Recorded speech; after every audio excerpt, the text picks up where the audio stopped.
Welcome to the Copper King Mine and Railroad. Today we're going to talk about a disaster, fire. There was a lot of fires up in Bingham, but this is the 1924 fire right down in Main Street. So stay tuned.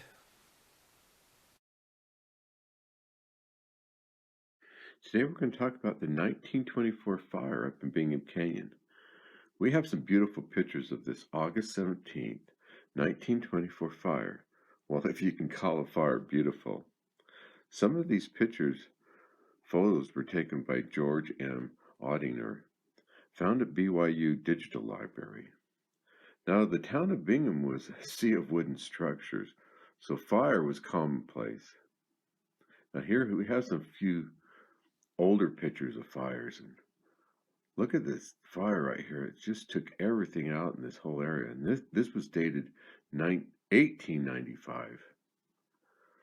Now I think this other picture, this was taken up in Highland Boy. 1932 fire was a bad one up there.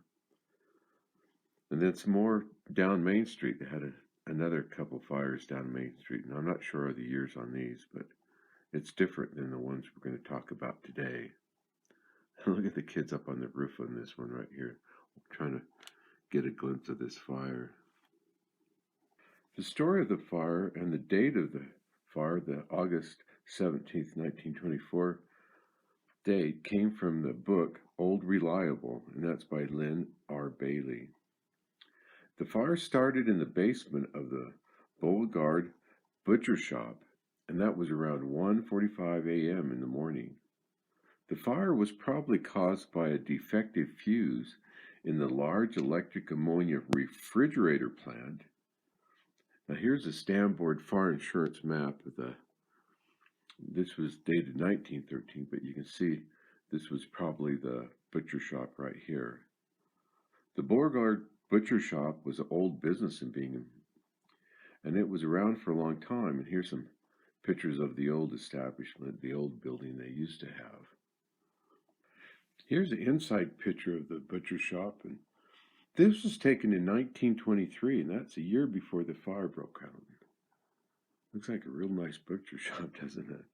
The pictures we have look as if they were taken later on that day when the fire was pretty much out, and they were stringing power lines and they was doing some cleanup. Sparks spread the fire to adjacent structures. A rooming house on the hillside above the butcher shop was consumed. It was owned by the former postmaster, L. Countryman. Offices and printing press of the Press Bulletin were destroyed. A shoe shop belonging to Oscar Edstrom was damaged, and many more houses. The Utah Copper Company's doctor's offices and residence were destroyed also. Now let's take a look at some of these pictures and talk about them and look at the destruction. Now this first one, I know we're looking at the fire, but I just love this woman right here in her outfit. The shoes, the hat, look at the handbag.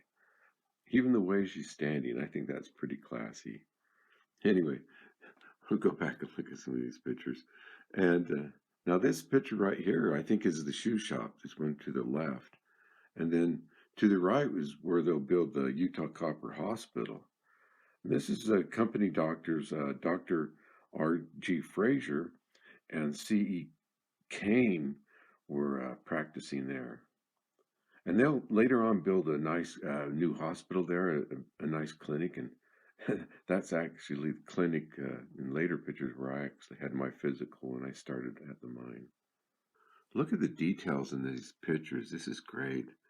You see them working on the stringing the wires out here for the power lines, and some of them, they're up on the poles hooking them up, and all the people stand around watching the fire. And look at the buildings in the background even.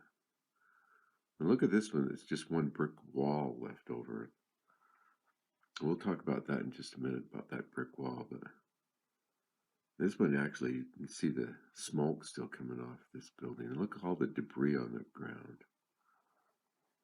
This one, look at this fire truck. This is Great looking fire truck, isn't it?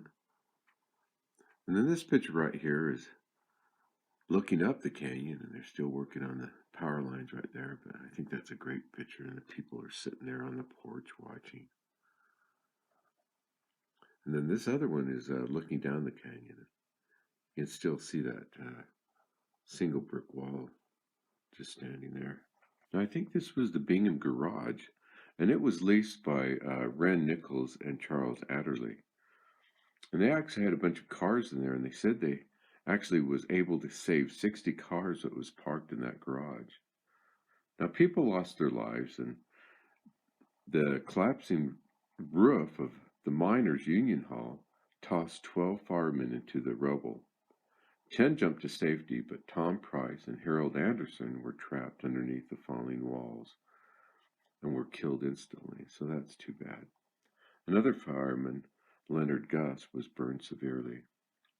Now, the financial loss were great. Most of the buildings were uninsured or no insurance at all. But on the other hand, most of the buildings were quickly rebuilt. And the new structures were made out of brick and concrete this time, and they were much larger. Here's a later 1929 fire insurance map of how big these big buildings right here.